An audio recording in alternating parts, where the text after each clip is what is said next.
and bienvenidos to Pica Poco Kitchen. Today we're celebrating Mexico's Independence Day with pozole. Vámonos! The name pozole comes from three Nahuatl words, which are pozoli, potzonali, and apotzontl, which mean frothy or foamy. And this name is given to this dish because of the addition of cacahuacintle, which is the corn used for this dish, or hominy corn is how you would say it in English. And this corn has the peculiarity of floating and flowering, so the top of your pot looks like foam. There are different kinds of pozole. We have different colors. We have green, white, red, even black. And all through Mexico, they are made differently. For example, in Michoacán, they add pork rinds. In Colima, they add white cheese. In Guerrero, they use green tomatoes. In the coast areas of the country, they sometimes use sardines or even shrimp. And I even seen people use only mushrooms. Today's version, we're doing the Jalisco one, which in addition of the Guajillo chile, we are also gonna add ancho and pork meat.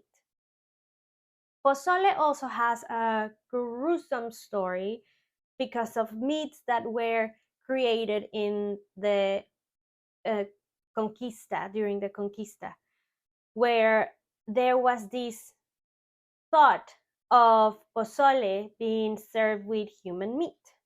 This all started when one of the monks, Fray Bernardino de Sahagún, he said that Emperor Moctezuma was served his dish with the thigh of one of his prisoners. Later on, Bernal Díaz del Castillo came out to say that that was the saying, but he never saw anything, even though he later came and said other stuff about it. Other people would believe that the Aztecs would use this domesticated dog, the Choloscuintl, which is featured in the movie Coco, to provide the meat for this dish. Then again, this guy Bernal came out to say that he was offered this dish, and when he came to the pot and saw the human parts, he took out his sword and broke the pot and taught these savages not to eat meat. Among all of these needs, there are also facts like, for example, different than today that we use this dish for celebration, it was in the beginning used for funerals. Also, the main usage of this dish was for offerings to the god Xipe Totec. He was the god of spring and vegetation.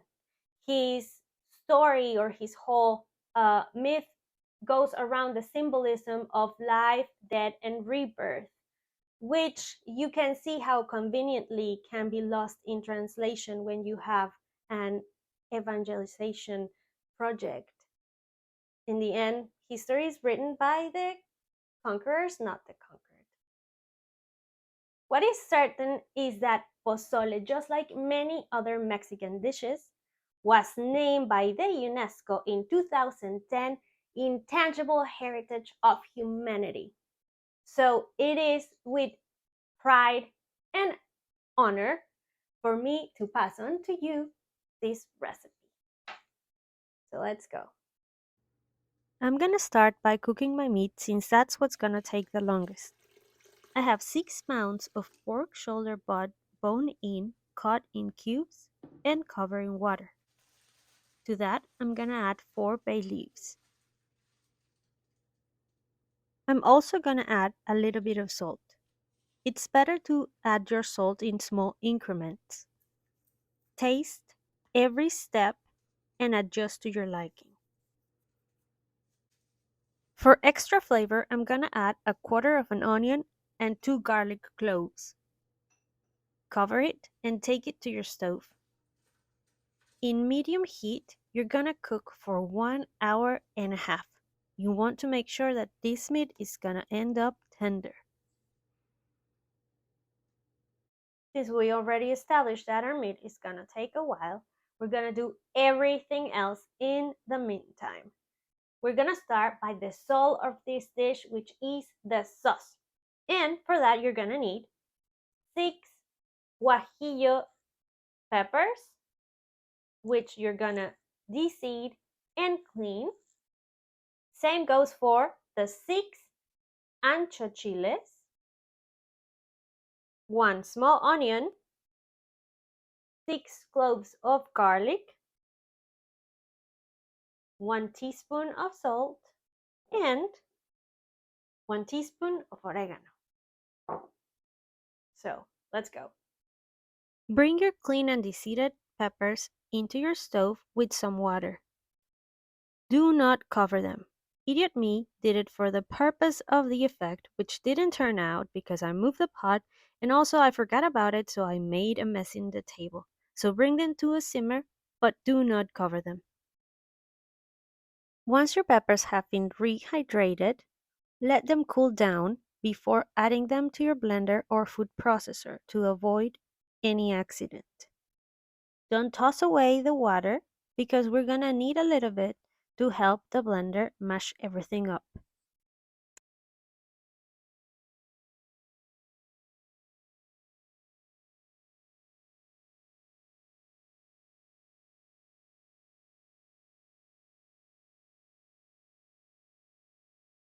Add your salt,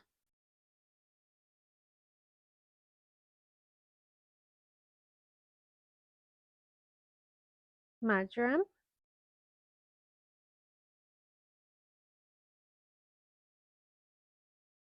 6 cloves, and the whole onion that I've chopped into pieces.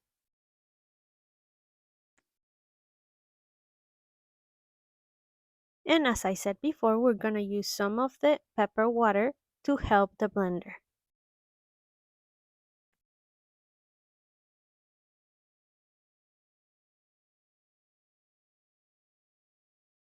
Once our sauce is blended, we're gonna fry it, passing it through a sieve or a food mill to avoid any big extra pieces that got left behind.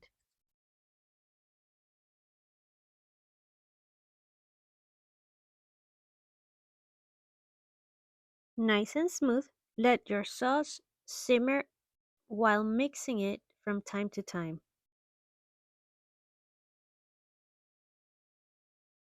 Cacahuacintle or hominy corn is dried field maize that has been nixtamalized. You can find it dry in the store, but if you use the dried kind, then you would have to cook that for 1 hour prior cooking your meat. That's why I like to cheat and I use the canned variety, because my friend Juanita has it for me. This one is pre-cooked. The only thing I did is drained it and rinsed it. Now, this is not all. In order for our pozole to be worthy of the name, we need to make sure that all of our grains are going to bloom and flower and float on the top. And for that, I'm using a peculiar tool, tweezers. These are kitchen exclusive. And if you don't have one in your kitchen, I highly recommend them. Get a new pair and keep them in your kitchen. They're good for peeling almonds, doing tiny little things, taking the bones of fish and stuff like that, and deheading the corn, which is what I'm gonna do for, I hope, not too long. How do we do it? Each corn has the little piece that was attached to the maize or the cob, and we're gonna take our tweezers and remove it. And I'm gonna do that one by one to all of them. So wish me luck, and I'll see you on the other side. This is how it looks up close.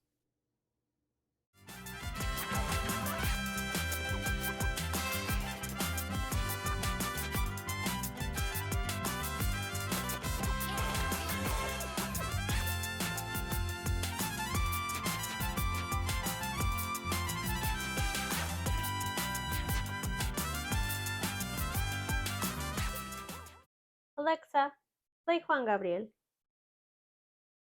The way we go around by deciding the level of spiciness in our pozole is by leaving it to the people. We make an extra sauce that you set on the table, and people decide if it pica poco or not. And the ingredients for the salsa pozolera are 1 handful of chile de árbol pepper, which is around 25 to 30 pieces, 2 cloves, 1 garlic clove, 1 teaspoon of whole pepper, or if you find pimienta gorda, then 5 of them, 1 teaspoon of salt, and 1 teaspoon of marjoram, which I just learned how to pronounce, so I'm not sure if I'm doing it right, which is a type of oregano. I also just learned that. So let's make it spicy. Get some oil heating really nice, and then add your peppers and your garlic. Move them constantly because it's very easy to burn them. And if you burn them, then your sauce is going to be bitter. So keep moving them, and once they start inflating and your garlic starts changing color and getting nice and golden, then you turn off your heat and they're ready to go.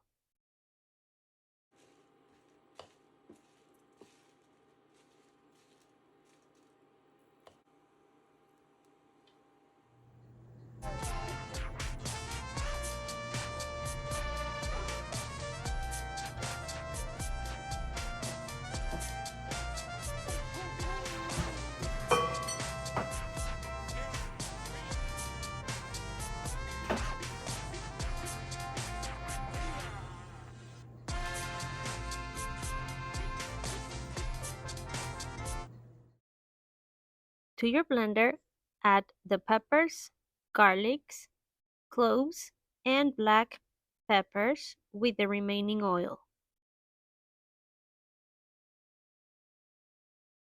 Add your salt and oregano and some water.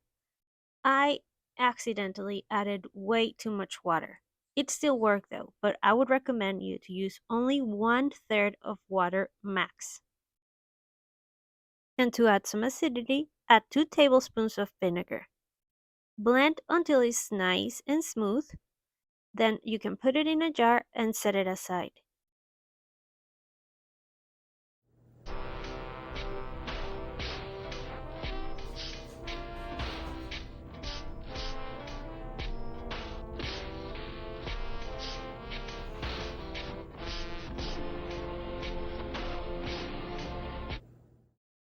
After an hour and a half, my meat is nice and tender. I removed the garlics, the leaves, the onion, and I was going to take out the bone to remove the meat of it and put it back. But as you can see, my bone was absolutely clean. And please take a look at the meat, how it falls apart. That's exactly what you want.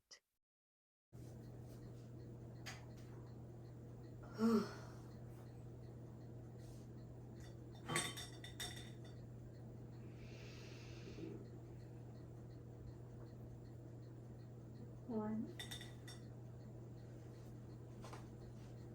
two, three.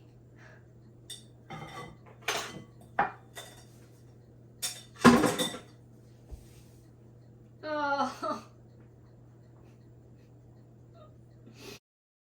I was so done with the hominy corn that I forgot to hit record when I added them. But as you can see, they're in. You really don't have to do that process, but it is worth it. Now I'm gonna add my sauce, 1 spoonful at a time, dissolving it and mixing it. You don't want to leave anything behind. This is a perfect time to taste it and adjust the salt. Also, check your water. If you think you need more water, you can add more water, but make sure it's hot.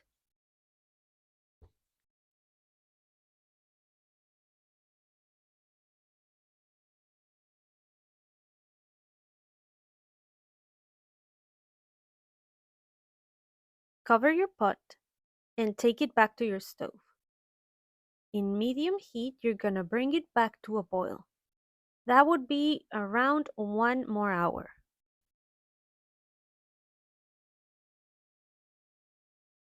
And after all our hard work, we deserve to celebrate with this delicious dish.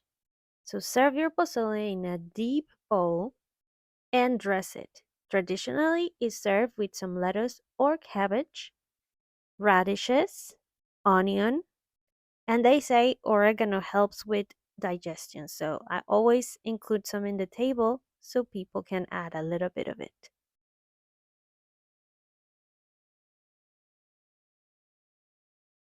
And as always, it's up to you if you want it spicy or not. So if you're willing for a treat, then add some of your delicious sauce to your pozole. And never ever forget to serve it with some wedges of lime. And now we're ready for the big reveal. And here you have it. Now, let's taste.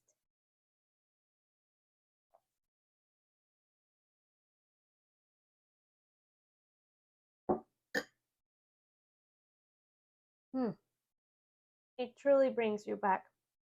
Always serve with tostadas, extra lime, and you'll make everybody happy.